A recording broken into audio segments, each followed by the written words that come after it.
Hi guys, back once again for another video, and this time we're talking about Lucifer Season 3. Oh yes, I've got Season 3 done.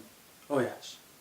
I should state beforehand, I cannot guarantee when I'm talking about Season 3 here that, first of all, there's going to be spoilers. Second of all, I think there's going to be bad language. So if bad language offends you, just know right now there's likely to be some coming this way. Because honestly, I thought Season 2 of Lucifer was an improvement. And then we get to Season 3, and you know what, I'm going to begin by talking about why I think this show got cancelled. And I know what you're going to say, the show hasn't been cancelled, it's been picked up by Netflix. Yes, it has been picked up by Netflix, but the people who originally make the show are no longer making the show. They want nothing to do with it. In their mind, it is cancelled.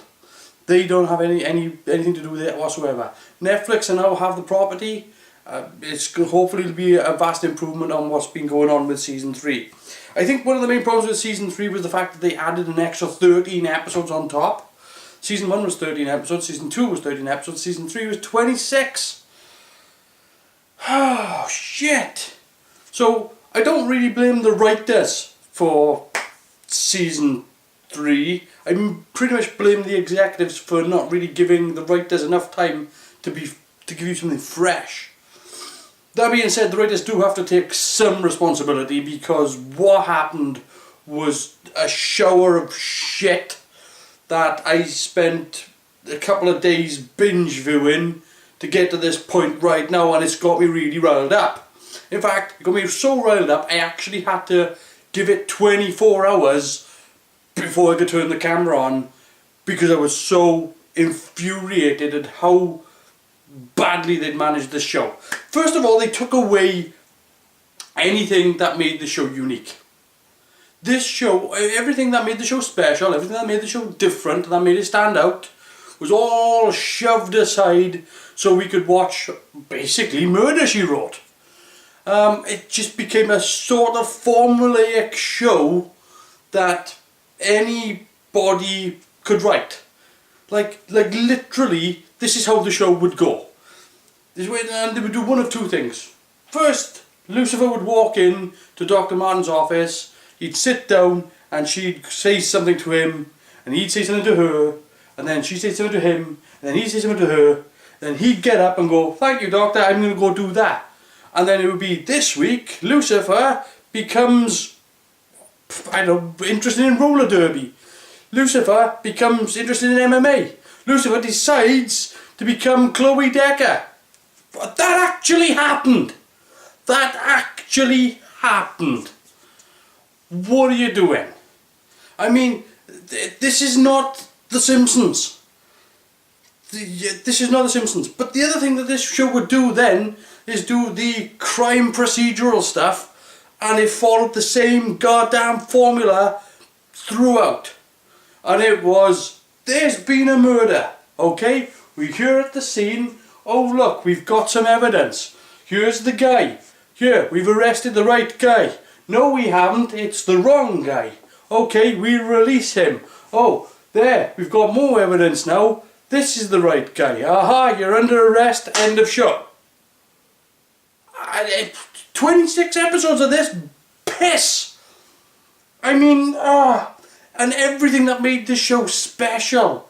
You know, the relationship between Lucifer and Decker, and the relationship between Amendiel, or however the hell you pronounce his name. The fact that you had all these interesting characters, and yet all the conflict was turned inwards towards each other, so that Maze was arguing with the Doctor, and Chloe was arguing with Lucifer, and then they brought in Tom Welling as Cain, and all this stuff was just focused at each other, and it's such a small group as well. And the worst thing about that then was the fact that the writing wasn't good enough to support it, and the characters became retarded. They became stupid. Like, there was a point whereby they were saying stuff to each other, and it was the most mundane making mountains out of molehill bollocks I've ever heard. They actually spent 6 episodes dealing with the whole fact that somebody's ex was kissing somebody who wasn't in a relationship. Are you serious? Seriously? Somebody who was single was kissing somebody else's ex. Shock horror, that's never happened. Like, only everywhere in the world. Holy crap. Then you get a whole plot whereby, and I'm not making this up, right? This is why I think this is season 3 was some of the worst writing, and why I'm not surprised that they cancelled it in the first place. Some of the most worst writing is because some of these characters, if they were real people, you couldn't possibly be friends with them. Because they're not nice people. Because all the fury and everything's pointed inwards, they're ignorant, they're arrogant, they don't take telling, they don't take advice, I'm not even sure these people are friends. Like, as another example, and this has happened several times in the show as well, and if you've seen season 3, you know I'm not making this up. But they will do something whereby somebody will come into a scene, and they will do this. They'll go, I have something really, really important to tell you. I can't wait. I can't hold on anymore. We need to talk somewhere private because it's something really, really important. And then this happens. Wait, my phone is ringing. I will answer my phone, even though you have made the effort to come see me face to face. I am going to answer my phone. Hello? Uh-huh. Uh-huh. Uh-huh. Uh-huh. Uh-huh. I have to go. And then they exit the scene. And you're like, I understand what the writers are trying to do here. They're trying to put in something into the scene to procrastinate the scene to the reveal and to make the story go on a bit longer. However, the fact that the moment is done in such a way that you split these two people and have this person not give any sort of reason why they have to leave just makes this person ignorant, because this person has made the effort to come here to see this person in person. They haven't just like phoned them up. Had this person wanted something really important to say, because here's the thing, had the person wanted something really important to say, they should have phoned them, because they would have answered the phone. But what they should have done is phoned them from over there and just walked over and started talking to them, because then they would have answered the phone and been there in person. Because had they just told them over the phone, the person would have gone, oh, but you didn't have the guts to come see me face to face. You couldn't come see you face to face because every time they do it, somebody answers the bastard phone and you piss off. Holy shit. And this happened a couple of times, and not only did that happen, but there were a couple of times where Chloe Decker actually, Lucifer would try to say something to her, and she would finish the end of a sentence, turn her back and walk off. Like, you ignorant bitch! I wouldn't even want to be friends with somebody who done that to me.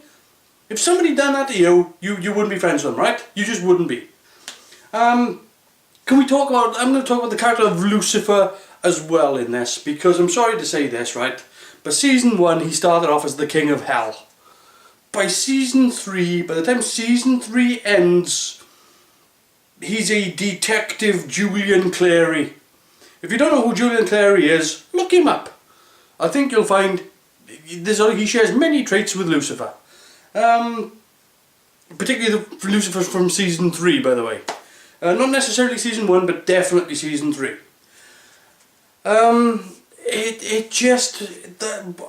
To see this character be so diluted, and because this character had so much richness in them, in particular with Tom Ellis's performance, with what he was doing and the things that they were pushing into the show, and the sort of the conflict with his father and all this stuff, and by the way, they cut the nuts off that relationship too, because now Lucifer has to take responsibility for his own being and all this stuff, and there is no conflict with God. It's all in Lucifer's head. That's what you got for drama. that's what you're going to give us. Was this show written by a group of teenage girls, like just 14-year-old girls? Because it seems like all the drama and relationships here are so insignificant that it seems like something out of a teeny girl magazine. And that's not having to go at teenage girls, by the way. If you're not a teenage girl, I do apologise for that, because I believe you could actually do better. Because the writing for this season was atrocious. And don't get me wrong, look, this season had some good episodes. It did have some good episodes. However, they did rip off quite a few episodes from other shows. Like, for example, there's an episode whereby Tom Welling and Tom Ellis share a house together. And if you know anything about X-Files, you'll know where that story came from. And it's not really an original story. And there are a couple of other episodes like that in this show. The worst thing about that as well is that the season finale ends at episode 24 and you get 2 more episodes after that, which have nothing to do with it. No, you think that you get episode 24, and wait a minute, this episode 25 and 26, oh, wait, that's quite an interesting ending. No, she can't deny what he's been saying, she's seen it for herself. And then you get episode 25, Boo Normal I think it's called. Nothing to do with it. Nothing to do with it at all. Everything is back to the way it was. Missed that one. Then you get episode 26 and they introduce the character of Azrael. I'm okay. I'm okay with that. Yeah, give me more of this angelic stuff. And then you found out then that the season got cancelled. Well, no surprises there.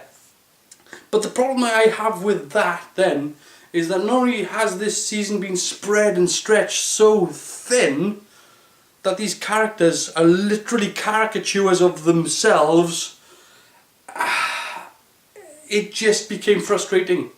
Because I've got to say, I've said this before and I'll say it again, I did not care whether or not Chloe believed Lucifer was Lucifer. I didn't care. The fact that she was in a constant state of denial, and it just got ridiculous, and she became stupider and stupider as the series went on. And I guess for somebody who is a detective, her powers of deduction are absolutely zero around this guy. She's actually seen in a reflection his eyes. She's actually seen him do freaky shit that she can't explain. He's been right in front of her 1 minute and disappeared. He's actually moved out of the way of a bullet before now. She's seen this shit for herself, but he got to season 3 and none of this happened at all. Totally irrelevant. None of it happened. Just like, nope. Just gonna put my fingers in my ears and go, la la la la, deny everything. And then you got to the later half of the season and she was like, will you stop talking in metaphors? He hasn't said he's been talking in metaphors from the get-go. Not even slightly. Where the piss have you been? It just makes the character seem absolutely dumb.